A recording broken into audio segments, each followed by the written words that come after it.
everybody, so welcome back to my channel Nitya's World. So या guys मैंने अभी एक दो दिन पहले अपनी सी सेक्शन जर्नी के बारे में आप लोगों से वीडियो शेयर करी थी। आई होप कि आपने वो वीडियो देखी है। अगर नहीं देखी then please go and check that video out. And अगर उससे आपको कुछ भी हेल्प मिले तो मुझे बहुत ही अच्छा लगेगा। एंड ऑल्सो मैंने सोचा कि वो वीडियो कुछ इनकम्प्लीट थी, क्योंकि जो मेरी स्टोरी थी, जो मेरी जर्नी थी, वो मैंने बस वहीं तक एंड कर दिया था कि मेरे को आईसीयू से मेरे वार्ड में लेकर गए थे एंड उसके बाद बेबी आ गई थी इन 1 आवर। उसके बाद मैंने नहीं कंटिन्यू किया, तो मुझे ऐसा लगा कि दैट इज़ इनकम्प्लीट। तो मुझे आपको पोस्ट केयर के बारे में बताना चाहिए, पोस्ट सर्जरी रिकवरी के बारे में भी मुझे आपसे शेयर करना चाहिए। So I thought to make part 2 of that video. So here I am. So let's start. Yeah guys. So जो अब मैं आपको बताऊंगी post recovery, so that is totally on my experience. See everybody has different experience. किसी को लगता है कि सी सेक्शन के बाद बहुत प्रॉब्लम्स होते हैं, किसी को लगता है कि ऐसा कुछ भी नहीं होता। So what I am going to tell you in this video is totally based on my experience. So don't take it कि जो मैं बोल रही हूँ वैसा ही होता है या जो मैं बोल रही हूँ वैसा मैंडेटरी है होना। Nothing like that. It is totally based on my personal experience which I want to share with you all. So yeah guys, सो जब मेरे को रूम में शिफ्ट कर दिया एंड उसके बाद बेबी आ गई थी, उसके बाद क्या होता है कि अभी आप कुछ आवर्स तक बेबी को ब्रेस्ट फीड नहीं करवा पाते because you are not able to sit comfortably, क्योंकि आपको स्टिचेस में इतना ज़्यादा पेन हो रहा होता है कि आप बैठ नहीं पाते हैं। तो उस टाइम पे क्या होता है कि फॉर्मूला मिल्क बच्चे को दिया जाता है। एंड इन फ्यू केसेस क्या होता है, अगर मदर्स को कंफर्टेबल लग रहा है and if they are able to sit या फिर वो थोड़ा सा भी टिल्ट हो पा रही है टू ब्रेस्ट फीड, तो वो बोलती हैं कि नहीं, मेरे को बच्चे को फॉर्मूला मिल्क नहीं देना है and I am feeling comfortable and I can manage, and वो ब्रेस्ट फीड बच्चे को करवा देती है which is really best. But in my case मैं बिल्कुल भी मूव नहीं कर पा रही थी, मेरे को बहुत ज़्यादा पेन हो रहा था स्टिचेज़ में, क्योंकि ऑब्वियसली अभी सिर्फ ऑपरेशन को 3-4 घंटे ही हुए थे, तो एकदम फ्रेश थे स्टिचेस। तो जो वूंड होता है तो काफ़ी ज़्यादा पेन कर रहा था, तो इसलिए मैंने बोला कि मैं नहीं करवा पाऊँगी। तो फिर नित्या को, जो वहाँ की सिस्टर होती है जो हॉस्पिटल में, उसने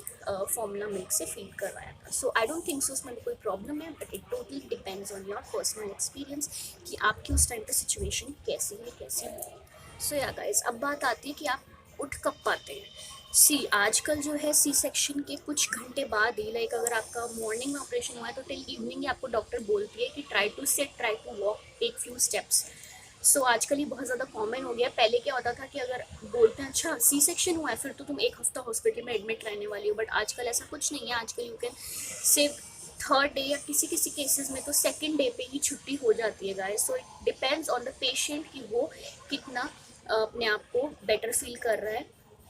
डॉक्टर जो है वो पेशेंट की हालत देख के डिस्चार्ज करता है। अगर उसको लग रहा है कि वो उठ पा रहा है, अपने कुछ बैठ पा रहा है या वॉशरूम जा पा रहा है आराम से, तो वो अलाउ कर देती है छुट्टी के लिए। सो गाइस, मेरी जो छुट्टी हुई थी वो हुई थी थर्ड डे पे, क्योंकि मैं इतना ज़्यादा आराम से वॉक नहीं कर पा रही थी। सो क्या हुआ था मेरा, लाइक मैंने आपको बताया था, मेरा अराउंड 3 PM हुआ था ऑपरेशन। उसके बाद लाइक आईसीयू में आते आते मेरे को 6 आईसीयू से बाहर आते आते एंड सब ऑपरेशन ख़त्म होने में मेरे को अराउंड 6-7 तो बजे गए थे रूम में आते आते।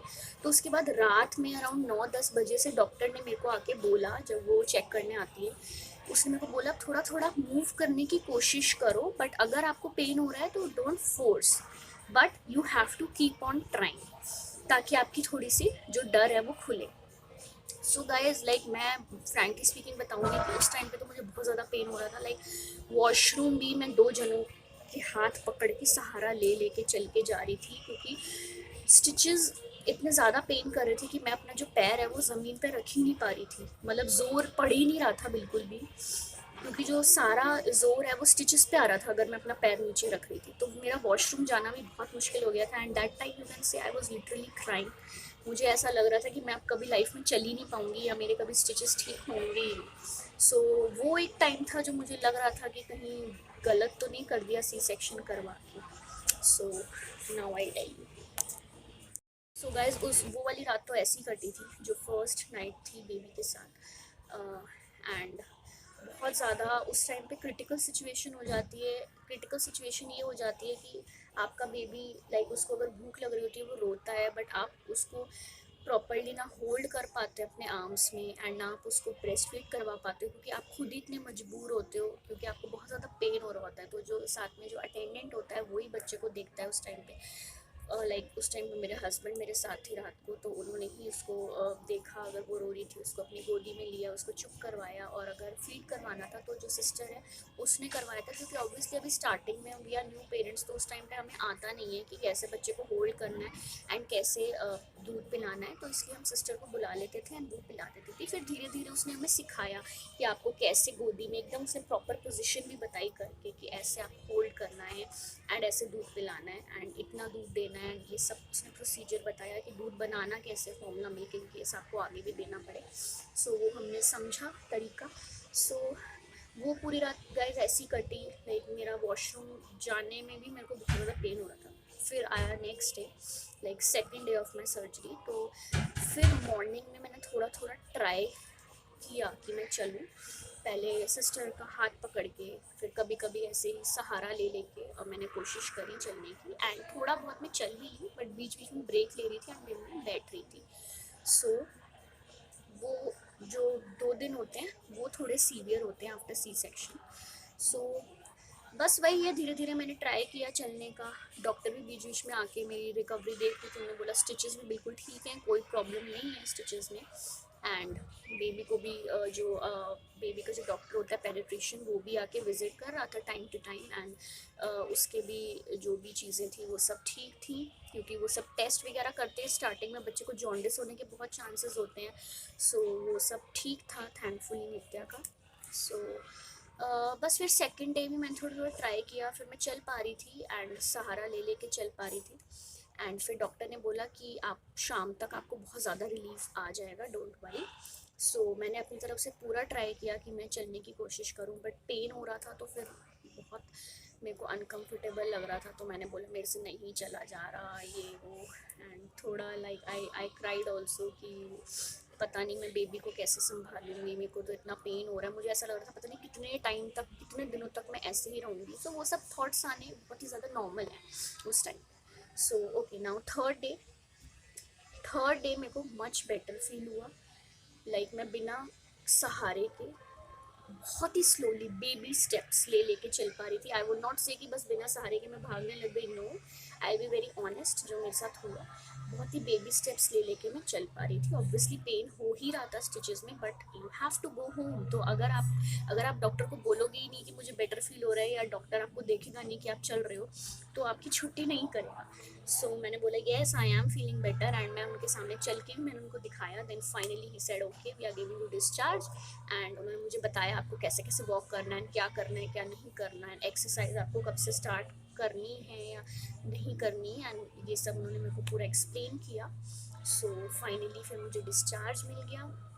वी वेंट होम विद नित्या, बहुत ही मज़ा आया, बहुत अच्छे से हमारा वेलकम हुआ घर पे, सब लोग बहुत खुश थे। एंड उसके बाद मेरे को अराउंड 3-4 दिन तक ऐसे ही मेरे को बेबी स्टेप्स ले लेके मैंने वॉक किया, एंड थोड़ा थोड़ा मैं करवट भी लेना स्टार्ट हो गई थी, बहुत ही कम, ज़्यादा नहीं बहुत ही कम। तो थोड़ा थोड़ा मैं ट्राई करती थी कि मैं ब्रेस्ट फीड करवा दूँ, बट मैं पूरी तरीके से नहीं करवा पा रही थी। तो ऑब्वियसली नित्या को भूख लगती थी, तो फॉर्मूला ही दे रहे थे हम लोग। बट यू कैन से कि ऑपरेशन के आफ्टर 1 वीक बाद तक मैं बिल्कुल ठीक हो चुकी थी। 1 वीक ही मेरे को लगा था रिकवर होने में। उसके बाद मैं बिल्कुल ठीक हो गई थी, मैं धीरे धीरे करवट भी ले पा रही थी, उसको ब्रेस्ट फीड भी करवा पा रही थी एंड आराम से चल पा रही थी। और जब होता है ना कि जब आप बिल्कुल ठीक हो जाते हो, तो आपको लगता है कि सीरियसली आप इतने बड़े ऑपरेशन से गुजर कर आए हो क्या। मतलब मेरे को अपने पे विश्वास नहीं हो रहा था, क्योंकि मैं बहुत बड़ी डरपोक लड़की हूँ, तो मुझे विश्वास नहीं हो रहा था कि मैंने ऑपरेशन करवा लिया एंड बेबी मैंने, मतलब ये मेरा बेबी है। सो गाइस वो एक फ़नी पार्ट है। सो क्या होता है कि जब आप बहुत बड़ी चीज़ पार कर लेते हो ना, तो आप जब आप पीछे मुड़ के देखते हो तो आपको रियलाइज़ नहीं होता कि ये आपने ही किया। स्पेशली अगर आप थोड़े से वीक हो, लाइक मैं बहुत डरती हूँ। मैंने आपको बताया था लास्ट वीडियो में भी कि मैं इंजेक्शन तक से बहुत डरती हूँ। सो या गाइस 1 वीक तक मैं पूरी तरीके से ठीक हो गई थी, but yes I would say कि मैं करवट पूरी तरीके से नहीं ले पा रही थी। आफ्टर 1 वीक ऑल्सो करवट लेने में मुझे आराम से 12-15 दिन लग ही गए थे।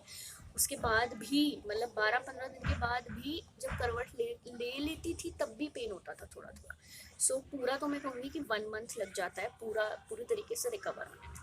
सो या गाइस, मेरा जो एक्सपीरियंस था सी सेक्शन का वो इतना बुरा भी नहीं था। जो ये पेन होता है ये तो पता ही था कि होना ही है, स्टिचेस लगेंगे तो पेन तो होता ही है, बुरा नहीं था। बस उस टाइम पे 2-3 दिन ऑपरेशन के बाद लगता है कि क्या हो गया, हम कभी चल पाएंगे या नहीं चल पाएंगे, बट उसके बाद मुझे कभी कोई दिक्कत नहीं आई। लाइक 2 दिन बाद मुझे डॉक्टर ने बुलाया भी था स्टिचेस देखने के लिए कि आजकल के जो स्टिचेस होते हैं वो रिमूव नहीं करने पाते, वो मेल्ट वाले होते हैं, तो वो अपने आप ही मेल्ट हो जाते हैं। बस वो चेक करते हैं कि कोई दिक्कत तो नहीं आ रही।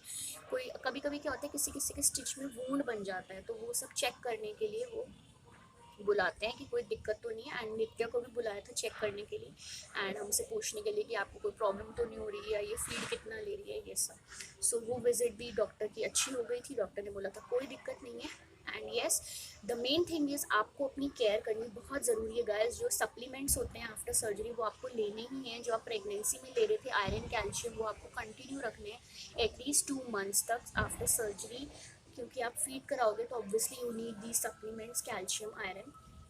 सो this is very important guys. See guys, जो लेडीज़ होती है ना, women, they are very concern कि अब मैं तो बेड पे हूँ, मैं तो बेड रेस्ट पे हूँ, घर का काम कैसे होगा ये वो guys. But I would say कि उस टाइम पे आपकी केयर सबसे ज़्यादा इंपॉर्टेंट है। उससे ज़्यादा इंपॉर्टेंट उस टाइम पे कुछ भी नहीं है। तो आपको सब कुछ भूल भाल के सिर्फ अपने पे एंड अपने बेबी पे कॉन्सेंट्रेट करना है।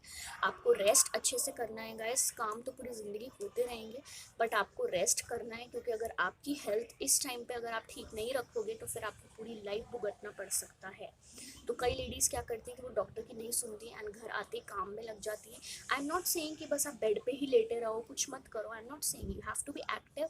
आप अपने बच्चे के साथ टाइम स्पेंड करो, जितना भी हो सके थोड़ा बहुत आप काम करो, but don't over stress your self. ना आप किसी चीज़ की टेंशन लें, क्योंकि मेंटल हेल्थ भी बहुत ज़्यादा इंपॉर्टेंट है बच्चे को संभालने के लिए। सो या गाइस, प्लीज़ सी सेक्शन के बाद अपनी केयर करें एंड अपनी बॉडी की केयर करें। एंड क्या होता है सी सेक्शन के बाद ऑब्वियसली वेट जो है वो बढ़ जाता है, आफ्टर प्रेगनेंसी बढ़ जाता है, चाहे नॉर्मल डिलीवरी हो या सी सेक्शन के बाद। बट मैंने ऐसा देखा है, आई डोंट नो सबके साथ है या नहीं, बट सी सेक्शन के बाद बेली वेट थोड़ा ज़्यादा बढ़ जाता है, बेली फैट, जो मेरा भी हुआ है एंड अभी तक भी है। सो आई वुड से कि आप जल्दबाजी ना करें, टेंशन मत लीजिए कि हो मेरा तो वेट बढ़ गया, मैं तो मोटी हो रही हूँ। पूरी लाइफ पढ़िए, you can manage and you can do dieting and all. But उस टाइम पे जब आपको बच्चे को फीड करवाना है तब आप बिल्कुल भी ऐसा कुछ मत करें कि बच्चे को हार्म हो। Neither you have to do dieting, neither you have to do exercise, जब तक आपको डॉक्टर ग्रीन सिग्नल ना दे कि yes now you are fit to do exercise. मेरे को डॉक्टर ने बोला था ऑपरेशन के अराउंड 1 मंथ तक आपको एक्सरसाइज नहीं करनी है, उसके बाद आप कर सकते हैं। एंड वो भी उनकी परमिशन से कि वो एक बार चेक करेंगे कि सब कुछ ठीक है या नहीं। सो yeah guys, that was my views on C section post recovery। And ये मेरा एक्सपीरियंस था जो मैंने आपके साथ सबके साथ शेयर किया। And now I am totally good. Like मैं अब सोचती भी हूँ, मैं भूल भी जाती हूँ कि मेरे साथ कुछ हुआ भी था। जब बुरा वक्त कट जाता है, जो ऑपरेशन वाला वक्त कट जाता है, तो फिर सब भूल जाता है कुछ टाइम बाद कि कुछ हुआ भी था। सो या गाइज, मेरे को ये था कि वो मेरे वीडियो मेरे को कुछ इनकम्प्लीट सी लगी थी, तो I thought to complete it and tell you कि मेरा पोस्ट रिकवरी कैसा था।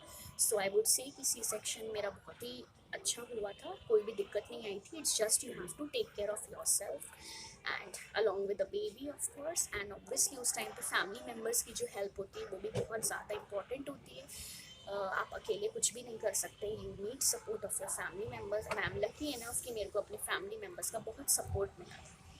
सो yeah guys, that's it for this video. I hope कि जिनका सी सेक्शन होने वाला है उनको कुछ हेल्प मिले, या फिर जिनका हो चुका है तो वो भी रिलेट कर पाएँ कि हाँ हमारे साथ भी ऐसा ऐसा हुआ था।